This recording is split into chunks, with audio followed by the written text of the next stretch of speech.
आप सभी का the Mohit voice YouTube channel में स्वागत अगर है। आप जीवन में कुछ नया सीखना चाहते हैं तो इस चैनल को सब्सक्राइब जरूर करें। श्री शिवाय नमस्तुभ्यं, हर हर महादेव। देखिए दोस्तों, एक बार फिर से आपको मौका मिल रहा है जिसके लिए पूज्य गुरुजी ने अपनी शिव महापुराण की कथा में कहा था कि अगर एक गरीब से गरीब रिक्शा चलाने वाला व्यक्ति भी ये उपाय करता है तो हम इस व्यास पीठ से आपको यकीन दिलाते हैं कि वो भी करोड़पति बनता है। पूजा गुरु जी ने स्वयं अपनी शिव महापुराण की कथा में बताया है। यह उपाय बहुत ही खास इसलिए होता है क्योंकि आपको सिर्फ 3 साल में एक बार मौका मिलता है। 3 साल में आने वाले अधिक मास की पंचमी में आपको यह उपाय करना होता है। पूज्य गुरुजी ने कहा कि अगर इस बार आप चुके तो आपको 3 साल फिर यह मौका नहीं मिलना है। तो चलिए जानते हैं इस उपाय के बारे में और साथ ही साथ जानेंगे क्या है चावल के दाने वाला वह विशेष उपाय जो हमारे जीवन में चल रही धन धान्य की समस्या को, हमारे जीवन में चल रहे किसी भी प्रकार की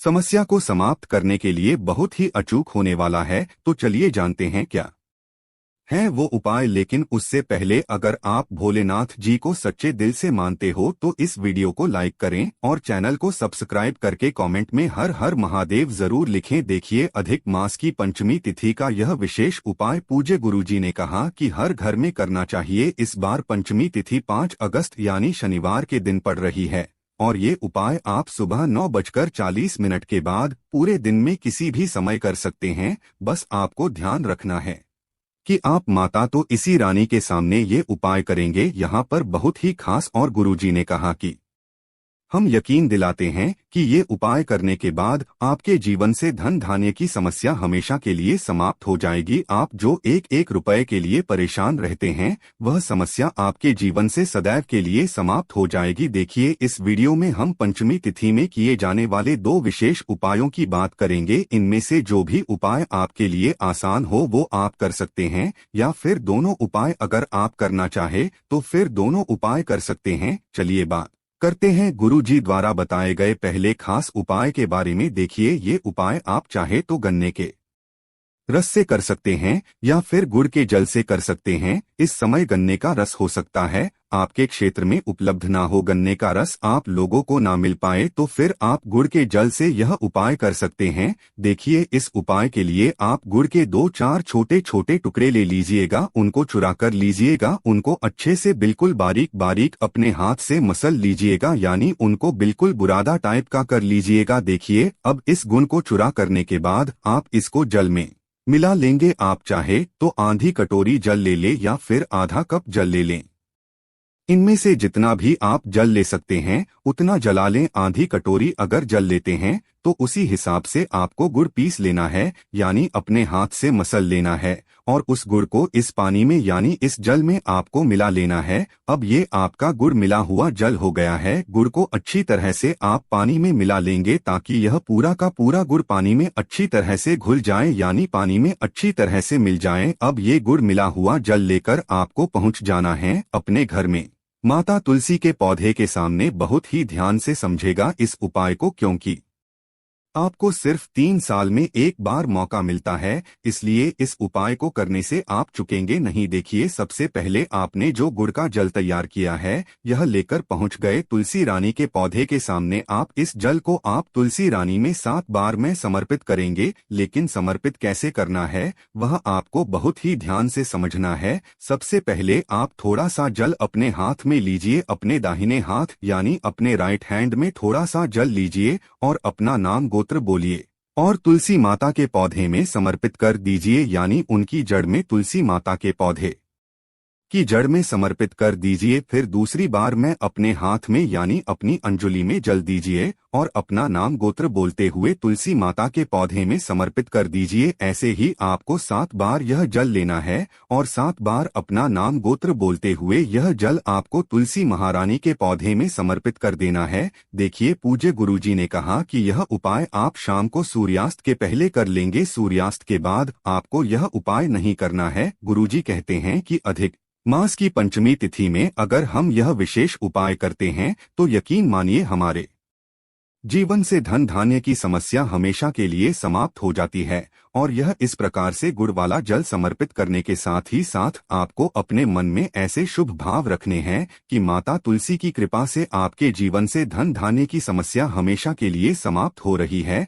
आपके जीवन में माता लक्ष्मी की कृपा प्राप्त हो रही है। आपके जीवन से दुर्भाग्य का अंत हो रहा है, दरिद्रता का अंत हो रहा है। ऐसे शुभ भाव आपको अपने मन ही मन करते कहना है। नीचे पूज्य गुरुजी ने कहा कि इस अधिक मास की पंचमी तिथि में यह उपाय करने से आप बिल्कुल भी नहीं चूकेंगे। अब इसके बाद बात करते हैं गुरुजी द्वारा बताए गए दूसरे खास उपाय के बारे में। ये उपाय आप सुबह से लेकर शाम तक किसी भी समय कर सकते हैं। जब भी आपके पास टाइम तब आप शिवालय जाकर सुंदर से उपाय को कर सकते हैं। इस उपाय के लिए आपको सिर्फ एक लोटा जल ले लेना है। लोटा तांबे के पात्र में ले लीजिएगा और जल आप अपने किचन से ले लीजिएगा। फिर इसी के साथ आपको लेना है एक बेलपत्र। बेलपत्र लेते समय आप ध्यान रखेंगे कि यह कहीं से भी कटी फटी नहीं होनी चाहिए। और बेलपत्र की डंडी के आखिर में जो दूध होती है, यानी जो डंठल होता है, जिसे कहीं कहीं पर गांठ भी कहते हैं, तो इस गांठ को आप तोड़कर अलग कर लेंगे। अगर आपके पास बेलपत्र नहीं है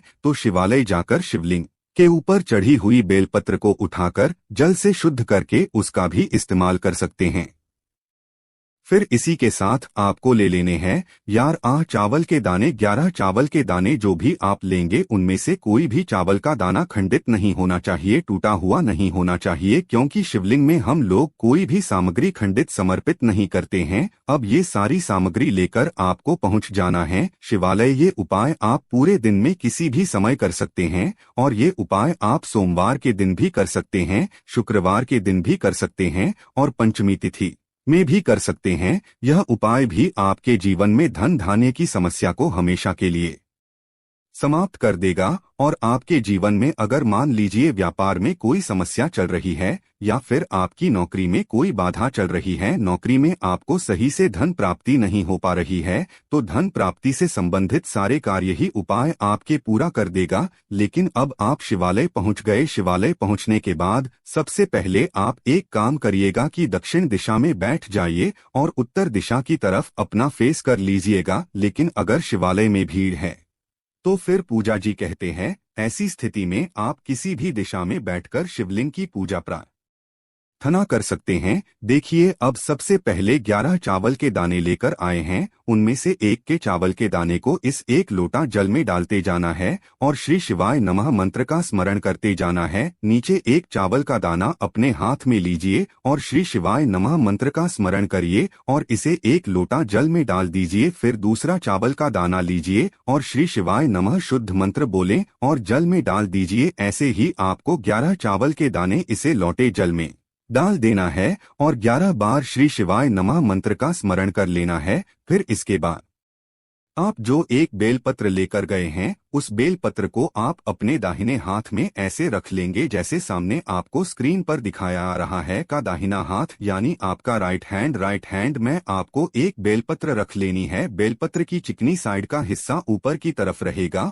और जो खुदरा साइड वाला हिस्सा होता है वो आपकी हथेली में तेज करेगा और बेलपत्र की डंडी आपकी तरफ रहेगी सामने। जैसे बेलपत्र आपको अपने हाथ में रखी दिखाई जा रही है, ऐसे ही आप बेलपत्र रख लेंगे और फिर एक लोटा जल जिसने आपने 11 चावल के दाने डाले हैं उस एक लोटा जल को इसी बेलपत्र के ऊपर रख लेंगे। फिर यह एक लोटा जल आपको धीरे धीरे शिवलिंग के ऊपर समर्पित करते जाना है और लगातार शिव महापुराण के मूल मंत्र श्री शिवानंद मस्त उद्यम का स्मरण करते जाना है। पूज्य गुरुजी ने कहा कि जल आप इतने धीरे धीरे समर्पित करेंगे कि आप कम से कम 11 बार श्री शिवानंद मस्त उद्यम या फिर ओम नमः शिवाय मंत्र का जाप जरूर कर लें। फिर यह जल समर्पित करने के बाद अब आपके पास एक बेलपत्र बची है। इस बेलपत्र को आप अभी अपने हाथ में ही रखेंगे और आपके जीवन में धन से संबंधित जो भी समस्या चल रही है, मान लीजिए आपके व्यापार में वृद्धि नहीं हो पा रही है,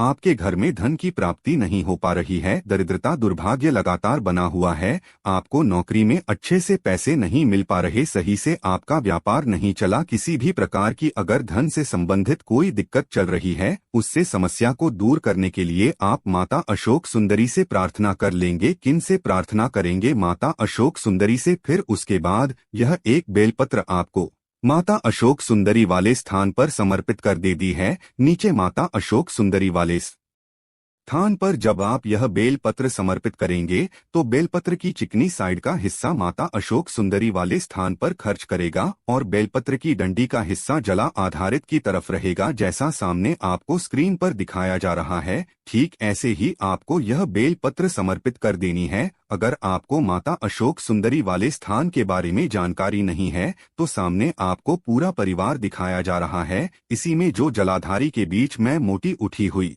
लाइन होती है, कहीं कहीं शिवलिंग में साहब की आकृति बनी होती है तो कहीं कहीं पर बीच में मोटी उठी हुई लाइन होती है, तो यही जो जला डाली के बीच में मोटी उठी ही लाइन होती है, किसी को माता अशोक सुंदरी का स्थान कहते हैं। और यहीं पर आपको यह बेल पत्र समर्पित कर देनी है और अपनी विशेष मनोकामना जो धन से संबंध उसको बोल देना है। गुरु जी ने कहा कि पंचमी तिथि में अगर हम इन दोनों में से कोई भी उपाय कर लेते हैं या फिर ये दोनों ही उपाय कर लेते हैं तो यकीन मानिए आपके जीवन से धंधा आने की समस्या सदैव के लिए समाप्त हो जाएगी। दोस्तों, आज के लिए बस इतना ही। मिलते हैं एक और ज्ञानवर्धक वीडियो के साथ। धन्यवाद। और दोस्तों, अगर आप भी यही चाहते हैं कि मां लक्ष्मी की कृपा आप पर बनी रहे तो चैनल को सब्सक्राइब जरूर कीजिएगा। धन्यवाद।